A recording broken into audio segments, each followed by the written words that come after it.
Never make a deal with a demon. I was never really a popular kid, usually being bullied most days at school. I didn't have friends either for as long as I could remember. I was basically an outcast no one really liked or bothered to talk to unless it was to make fun of me. Due to my unfortunate circumstances, my mother and I moved to a small town in Massachusetts where hopefully this would be a new start for me. Hopefully, I would be able to actually make some friends, if not at least one friend. I considered myself a nice and honest person, never wanting to do wrong by anyone, but since I wasn't the most attractive kid and had these god-awful round glasses that made me look like an owl with braces, I was the perfect target for bullies. I was about 5'6", with a slender frame, and not very athletic, but I made do with what I was given in life physically. Like I said, I was sort of an oddball, but no one knew me here, so things should be different.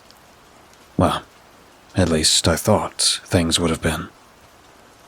It was my first day of 11th grade at this new school where I knew no one, and I was honestly very anxious to find out what was in store for me there. Luckily, the first day appeared to be a Friday, so at the very least I had the weekend to relax before an actual full week of school. So that calmed me down a bit. That morning, I drove myself to school in my old, beat-up 2005 station wagon my grandparents had gifted to me for my 16th birthday last spring, and parked on the far back left side of the school parking lot, as if to prolong my inevitable crossing of the threshold that were the school doors. I took a puff of my inhaler, got out of my car, and began to walk unhurriedly towards the school building, feeling the heavy, unceasing pressure of fear and anxiety weighing down on my chest like a sack of bricks.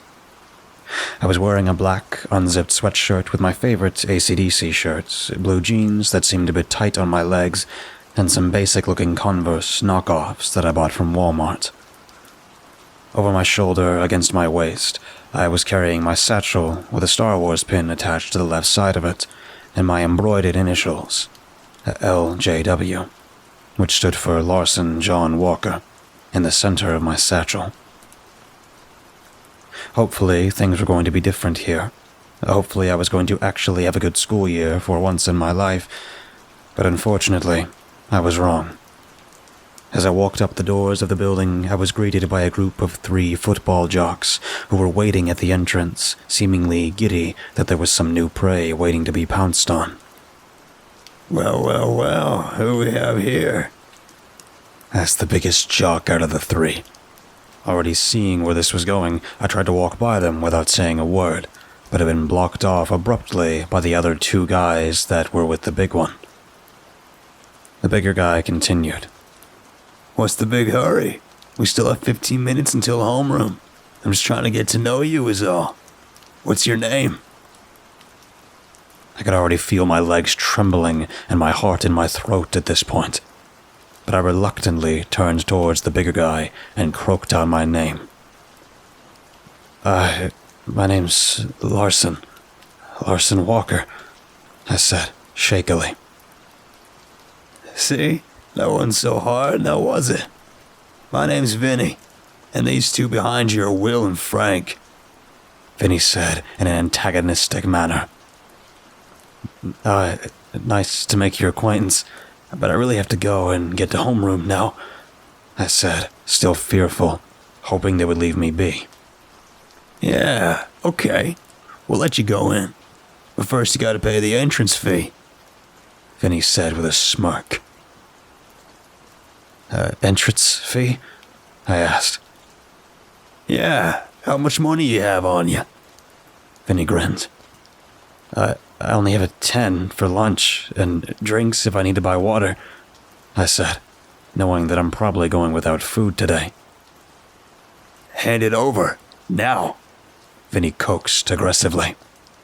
I pulled the $10 out of my pocket and handed it over to Vinny sheepishly, hoping this was the end of this situation. Thanks, Larson. I really appreciate it. We'll be seeing each other very soon. Now get out of my sight, Vinny growled as he punched me in the stomach so hard that I fell to the ground with my breath knocked out of me, and walked off with the other 2 goons laughing. What a great way to start off the school year, I thought to myself sarcastically. I slowly got up, caught my breath, dusted off my pants, and made my way to homeroom.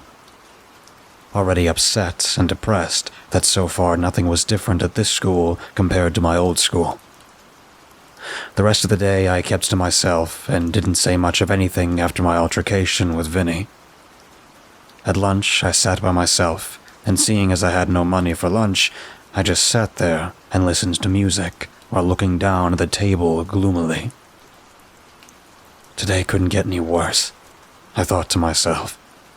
But I was sorely mistaken, and things did, in fact, get much worse for me. As I was finishing my hapless first day of school, I walked through the school doors and made my way to my car. I was glad that the school day was over, but as I got closer to my car, I noticed that my windshield had been smashed, tires slashed, and the phrase, "See you soon, Larson," etched into the side panel of my car door. I was devastated and began to cry. I thought this would be a new start for me. I thought things would be different here. Why is this happening to me? Am I cursed? I sobbed to myself. After I'd gotten my car towed and gathered my things, I began my long trek home. I lived about 5 miles away from school, so it would take some time before I made it home. As I started my walk home, I noticed Vinny and his goons were staring and pointing at me from a distance. I began to pick up the pace. I looked back and saw that they had started heading towards me. I became frantic and started to run, but my athleticism let me down because before I knew it, they had caught up to me and stopped me in my tracks. What's the big rush, Larson? You trying to run from us? Vinny asked mockingly. Look, I don't want any trouble. I just want to go home, I stammered, shakily. No, Larson. You can't go home yet. We're all gonna hang out for a little bit. Vinny sneered as Will and Frank grabbed me by my arm and began to drag me into the woods. Guys, you don't have to do this. Wasn't my money and car enough? I uttered with a scared and trembling voice. At this point, my heart was in my throat, and I was terrified for dear life. We're gonna show you what we do to people we don't want in our school, remarked Vinny as we got deeper into the woods. We think kids like you give our school a bad reputation, and we definitely don't need any more useless, pathetic losers around here. Vinny snarled. After what seemed like forever, we stopped, and they threw me to the ground. Before I could react, Will, the smaller of the group, picked me back up and held me in a headlock. Please don't hurt me, I whimpered with tears in my eyes. Don't worry, Larson. This'll be over quickly, Vinny said fiercely as he punched me in the face in what seemed to be the force of a small, moving train. After that, I was thrown down again, and they all began to beat on me relentlessly until I was left bruised and bloodied. After that, Vinny spit on me, and with one final kick, they left me on the ground, crying and injured, without saying a single word. I laid there, writhing in pain, wondering why I deserved such treatment. It was only my first day at this stupid school, but this was the worst I'd been treated by anyone in my life. Ever. Sure, I've been made fun of and smacked around, but not like this. I hadn't done anything to anyone. I never have. I've always kept to myself, never getting in anyone's way, but for some reason it felt like I was brought into this existence to suffer and be tormented. It was as if there was a demon following me, manipulating my very reality into a living hell, causing me only grief and despair. I didn't deserve this. I didn't deserve any of this. It was at this very moment that I felt that my mind and soul had finally been shattered into a million pieces, unable to be put back together. I didn't feel sad anymore. I didn't feel any emotion at all. I just continued laying there, feeling empty and desolate, I no longer cried. I was no longer sad. I no longer felt anything. Only the feeling of pain radiating through every part of my broken body. And so, after what seemed like an hour or more of me laying on the ground, I picked myself up, gathered my things, and headed home. It was around 5 p.m. when I finally made it home. My mother looked at me with shock as I walked in with blood all over my face and clothes. "What happened to you, honey? And where's your car?" she cried, with a worried look on her face. "I don't want to talk about it.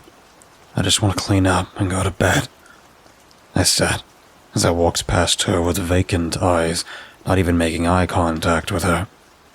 I didn't want to get into it with her, and I didn't need her to worry about me any more than she already has. "I'll be all right. Don't worry, Mom. I love you," I said, solemnly, and walked up the stairs towards the bathroom to wash the dried blood off my face. As I began washing my face, I heard a voice speak to me. Are you really gonna let them get away with what they did to you, Larson? Said the voice. Who said that? I was startled. I looked up in the mirror above the sink to see my reflection. But the strange thing was, it looked as if my reflection was staring back at me. And then it spoke again to me in a guttural, deep voice. I think it's time you stuck up for yourself, Larson. You really want to be a punching bag for the rest of your life. I looked at my reflection, now with a dismal look across my face, and I finally responded. What would I be able to do with Vinny and his goons? They're bigger, stronger, and tougher than me, and I'm just a small, weak nerd who doesn't have anyone to help. I can help you, Larson, he said through the mirror, now having a new appearance. His true appearance. His skin was grayish blue, eyes as black as night, mouth filled with sharp, jagged teeth, almost like that of a great white shark, and two dark ram horns protruded from his forehead just above his temples. I've been watching you for some time, Larson, and I don't envy you. You've had a hard life, dealing with a lot of pain and suffering. But after I saw what happened to you today, I figured you'd finally want to grow a pair and do something about it. So, do you want my help or not? The creature is now pressing for an answer. I wanted revenge for what happened to me today more than ever. I wanted to make Vinny feel how I did. I wanted to truly hurt him and his friends. I wanted blood. Yes, help me hurt them like they hurt me today, no matter what it takes, I said, blood intensely boiling through my veins. Good boy. Now then, let's make a deal. I'll help you take care of those 3 boys who hurt you, but in return, I would need a soul. No, it can be any soul, really. Just as long as I get one once the job is finished.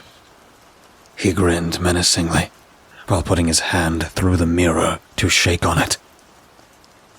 Do we have a deal? He asked intently.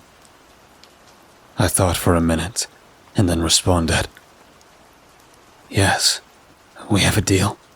Just as long as you don't steal my mother's soul. Worried that he would steal the soul of the only person that loved me in this cruel, accursed world. You have my word, he said, still baring his teeth with a wide, inhuman smile. I believed him, blinded by my bloodlust and hatred for Vinny, Will, and Frankie. But at this point, I really didn't care what happened anymore, as long as I got the retribution I deserved. So I reached out and shook his hand without any hesitation, sealing the deal. As soon as we locked grips, a hot rush of intense, electrifying energy rushed through my veins, enveloping my whole body like a blanket of needles. I fell to my knees in a daze, having to catch my breath after feeling such vitality go through my being. I picked myself up slowly, feeling a bit shaky from what just happened. I looked at the creature who was now next to me, on my side of the mirror, and asked him, "What did you do to me?" He now loomed over me, his face contorted with what seems to be a vicious excitement, and responded, Well, listen. I just gave you some of my abilities. Now, you'll be able to do anything you desire to those ruffians without any human limitation holding you back. You are basically what you humans like to call a demon. Looking satisfied with himself, he began to slowly dematerialize in front of me into a black fog that finally vanished. I will still be close, Larson. So please put on a good show for me. And once the job is done, I'll be back to claim my payment.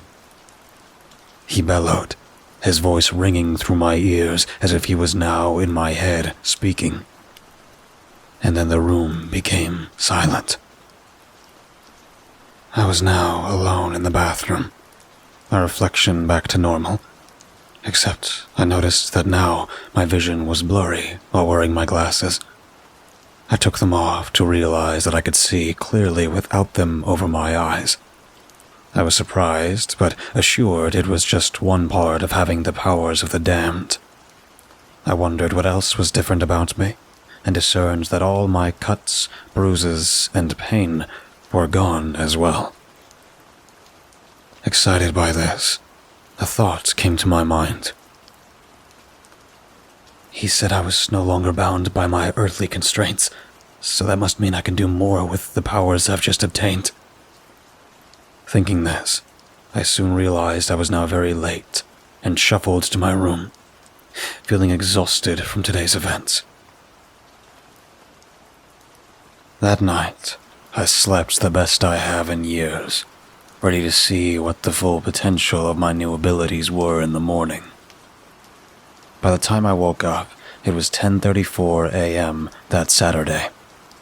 I sprung out of bed, ate the breakfast my mom had left me before she went off to work that morning, and was ready to run a few tests. I went outside into my backyard where I had plenty of space to do what I wanted to do. It was fenced off all around, so no one would be able to see or bother me while I figured out my abilities. After a few hours of trying out whatever I could think of, I was pleased to find that I had a vast array of skills that the demon had given me. To list off a few of the major ones, I found that I could use telekinesis, shapeshift however I'd like, create pocket dimensions that I could go in and out of at any time, and now had ungodly strength that could be compared to that of Hercules. That was very exciting to me, but as the day got later, things began to get a bit weird. I started getting uncontrollably angry, and it felt as if I had no command over my thoughts. I began reliving what had happened to me the day prior, and a sort of bloodlust came over me. I started thinking about how much I really hated Vinny and his goons, excited about what I was going to do to them. My blood had begun to boil, eyes flickering red, my mind seething with a bloodlust rage that needed to be quenched like a roaring fire burning its way through a house. It felt like my whole figure was going through some type of dark metamorphosis that was overtaking every ounce of my being, turning me into a ferocious beast, hell-bent on inflicting the pain I've felt my entire life on those who have hurt me on this godforsaken earth. I was becoming something evil by nature, almost like I was beginning to get trapped in my own body. I was worried that maybe I've made the wrong choice. Maybe I should have thought things through before making a deal with that demon. I became very anxious with this thought. I decided to go to my room to relax for a while and steady my nerves as best I could. But things started to get even worse for me. I looked into my door mirror, noticing that I looked much different from when I last saw my reflection the night before. I saw what looked like small horns beginning to grow out of my head. My skin looked paler than usual, resembling the color of ash from a fire. My eyes were considerably sunken in, and my eye color was now a dark gray instead of their usual brown color I was so used to. I looked down at my hands to see that my nails have grown in length and into razor-sharp points. I was scared, to say the least. All I wanted was to be able to defend myself and inflict those bullies the fear that they had inflicted on me. But this was much more than I thought would happen. What's wrong, Larson? You don't like the gift I've given you? A voice growled from behind me. I jumped in shock to realize that the demon I had made the deal with had appeared out of nowhere, still wearing his horribly menacing grin, mouth full of those sharp, dagger-like teeth. "This isn't what I thought would happen," I said, shaking by all the changes that had happened to me. "I thought you would just help me take care of Vinny and his crew." I have helped you, Larson. Now you can do whatever you want to them, without the fear of being overpowered. I recall you saying the words that you wanted to do whatever it takes to do so. He said slyly, standing over me by at least a whole foot. "I didn't mean like this," I shouted at him now, beginning to get furious, feeling like I was tricked. Don't you dare shout at me, you ungrateful little shit. He roared, terrifyingly, his voice echoing through my head like a megaphone. You're lucky I don't drag you down to the depths of hell and burn you alive for all of eternity. Don't you ever think you can stand against me, you pathetic little worm. He fired at me with a grisly look that would give even the boogeyman shivers down his spine. I shook my head, upset with myself that I made this deal in the heat of the moment, and said, "I want to cut the deal off. This isn't what I thought it would be." Tears began to fill my eyes. It's impossible to call off the deal, Larson. As soon as you shook my hand, the deal was finalized. And now, you need to do what is expected of you, or I will finish the job myself. He scolded me fiercely, like a drill instructor holding me up against a wall by my throat. I began to cry. I refuse to do it. I won't listen to you," I shouted through clenched teeth. He looked at me for a second, then, after, made the most horrifying, demented face I have ever seen in my life. His eyes rolled back into his head. Teeth grew about 6 inches in length, with his unhinged jaw like that of a snake. His face contorted into something that would drive even the bravest of men mad with fear. He leaned close to my face, looking at me with a demonic grin, and stated with a menacing hiss, Well, I guess I'll have to take care of it myself now, won't I? After that, I found myself engulfed in pitch darkness and was strapped to what felt like an old wooden chair. A dim spotlight flashed onto me from above, and I saw a small television sitting in front of me eerily, with a static screen flickering every few seconds. Then, the demon's voice spoke, filling the entire space that I was in. I tried to be nice, Larson. I really did. But now, I guess you'll have to enjoy the show from your own eyes. I shuddered and asked him, confused, "What do you mean?" My voice echoing through what seemed to be infinite darkness. There was no answer, but suddenly, the television focused, and I could see a room in the image. The blood drained from my face when I realized the room I was looking at was my room. Then the image shifted towards my closet mirror to see that I was the one standing in the reflection. The reflection stood there for a second, but then, in a nightmarish fashion, its face contorted into a freakish mess of melted flesh, finally turning into the demon's face. And he waved as if he was looking at me through the television. I gasped, and tears began to well up in my eyes, feeling completely helpless. I sat there and cried, knowing very well what was going to come next, or so I thought. I heard the door open and close from downstairs and realized my mom had just gotten home from work. The demon's face went back to look like mine and left the sight of the mirror. Now all I could see was what he could see with my eyes. He made his way downstairs and greeted my mom as if he were me. But then, without hesitation, he began to strangle her right before my eyes. She tried screaming, but only sounds of muffled gags came out. She clawed at my arms, desperately trying to free herself from his grip, until after a few minutes, her arms went limp, and her eyes were vacant. He let go, and she fell to the floor, lifeless, finally turning his hand into what looked like a machete, and chopped her head clean off. Blood pooled everywhere on the dining room floor, and as I sat there, watching what had just happened, I broke down even more, beginning to lose my mind. I shouted hysterically at the demon, spit coming from my lips as I spoke. You said you wouldn't take her soul from her. Why did you do that to the only person that loved me? I didn't take her soul, Larson. He snickered wickedly. I just merely took her life as compensation for you trying to break our deal. But I did not break my promise to you. His voice booming through the dense air. My sense of reality began to crack, trying to tell myself this had to be just one big, bad dream, and that I would wake up at any moment.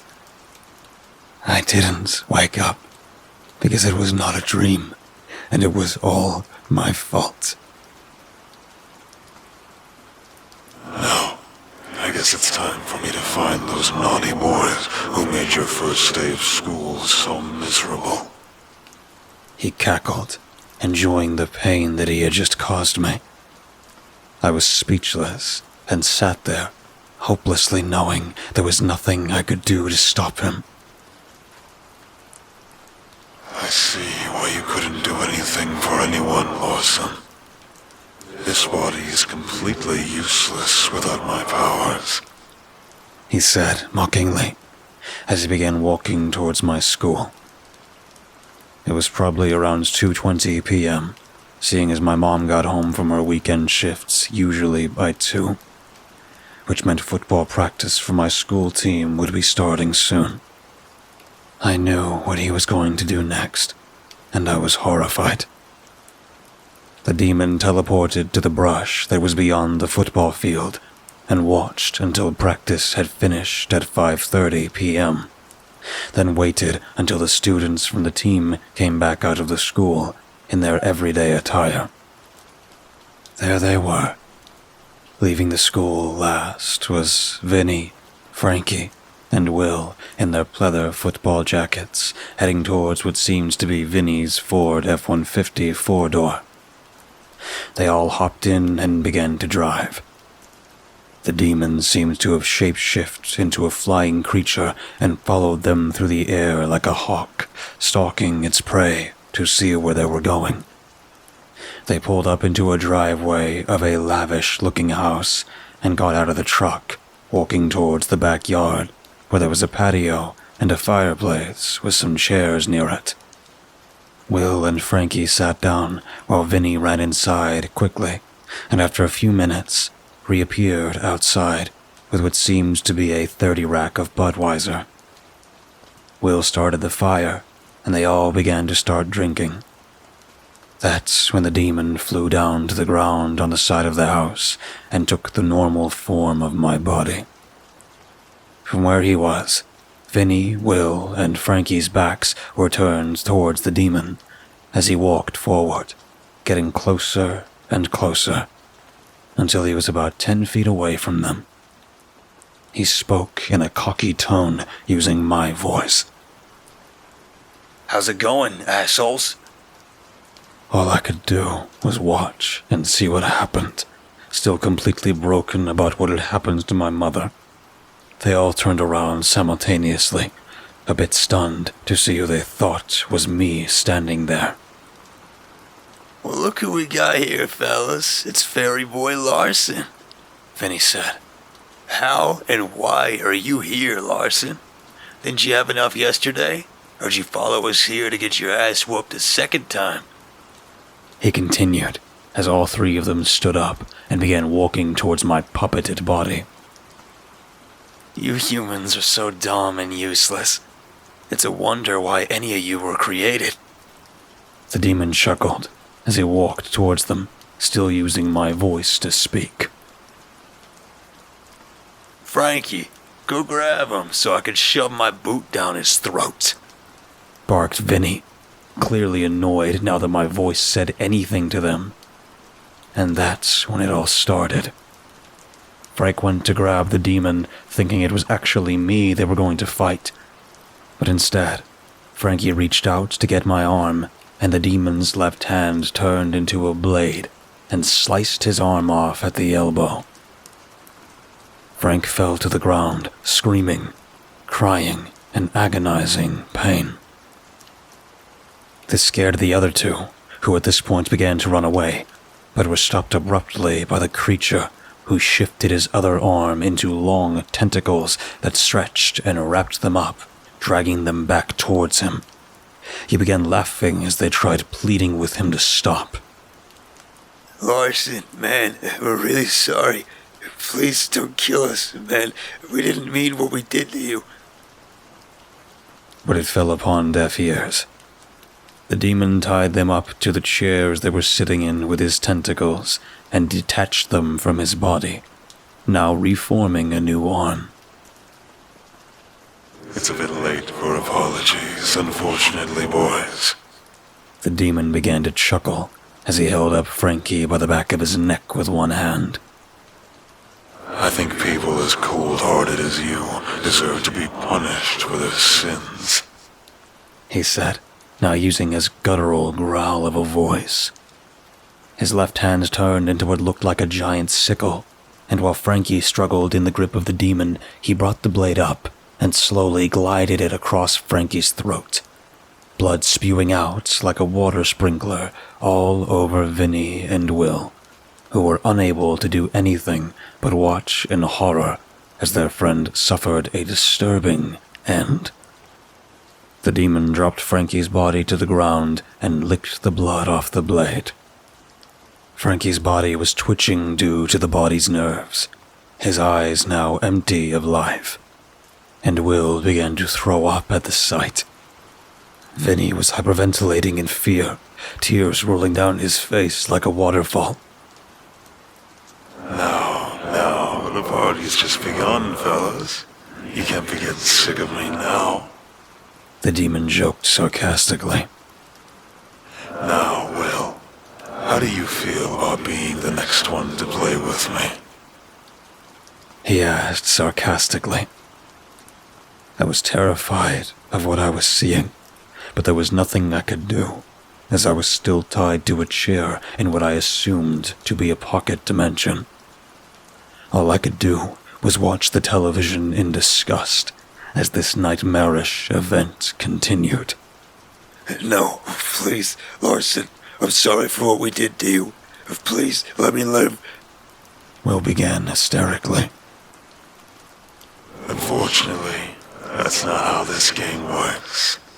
The demon retorted, happily, as he slowly walked up to Will, both his hands now in the shape of two long needles, about a foot in length each. Some people say people bully others due to mental illness that they can't control. So, let's see if we can't remedy that for you, Will, my boy. The demon quipped, clearly satisfied with the torture he was about to perform. He shoved one needle into each of Will's eyes, digging into his head. Will screamed in torment as the needles scrambled the flesh of his brain and began to foam at the mouth, uncontrollably shaking on the chair he was strapped down to, seizing in a horrific manner. When the needles were yanked out, both of Will's eyeballs fell to the ground near Vinny's feet as he watched, petrified at the sight of this.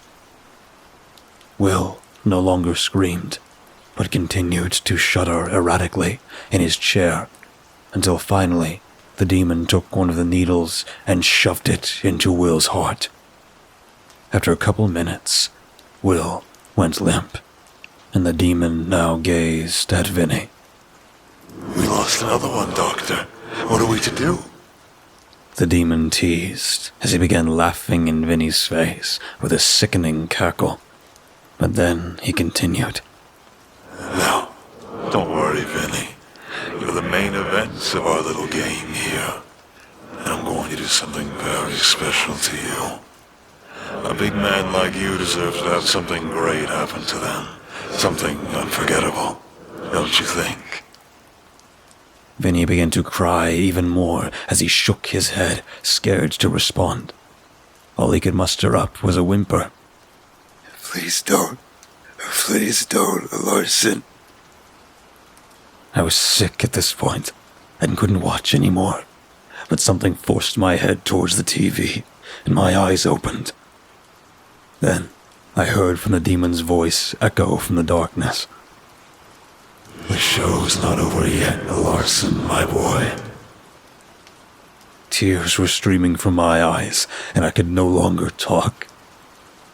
All I could do now is finish watching this bloodbath that I had caused. The demon's right hand contorted into a scalpel, while the left hand was back to its original form. Now, we're gonna take this nice and slow, so you have some time to think about your actions yesterday. The demon hissed viciously. He grabbed Vinny's hair tight with his left hand and began to slice off his scalp. Blood rushed down Vinny's face as he cried in anguish with a scream I would hear in my mind for the rest of my life. After he was done cutting off Vinny's scalp, he went for the ears, slicing them both off delicately so as not to damage the ear itself. At this point, Vinny passed out from the pain, but the demon materialized some smelling salts to wake him up. We're not done yet, Vinny, my boy. The fun has just started. The demon said humorously. He continued towards Vinny's lips, who was now screaming again.